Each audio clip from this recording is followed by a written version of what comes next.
मज्जा रोज एकदा आहे ना स्पायनल कॉर्ड त्याचा डॅमेज झाला ना विषय संपला। कालच्या वादळी वाऱ्यासह झालेल्या पावसामुळे आंबेगाव तालुक्यामध्ये शेतकऱ्यांचे प्रचंड नुकसान झाले आहे। सोसाट्याच्या वाऱ्यामुळे घराचे पत्रे उडून अनेकांचे संसार उद्ध्वस्त झाले आहेत। अनेक जनावरे मृत्युमुखी पडली तर पोल्ट्री फार्म उडून आतील कोंबड्या दगावल्या आहेत। आज सकाळीच देवदत्त निकम यांनी ठिकठिकाणी भेटी देऊन नुकसानीची पाहणी करून शासनाकडे नुकसान भरपाईची मागणी केली आहे। दरम्यान वादळी वाऱ्यामुळे शेतमालासह जनावरे व घर गोठ्याचे नुकसान झाल्यामुळे शेतकरी उद्ध्वस्त झाला आहे।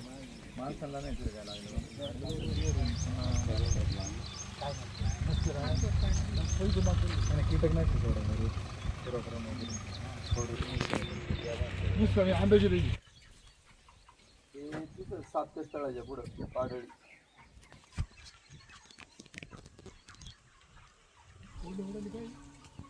बरोबर। हा सगळं पाहून सांगा आणि दुसऱ्या दिवशी असं तहसीलदार रात्री आले होते, त्यांना मी काल संध्याकाळी 7ला सांगितलं, ते आले लगेच। गोटा आणि घर बघू चला।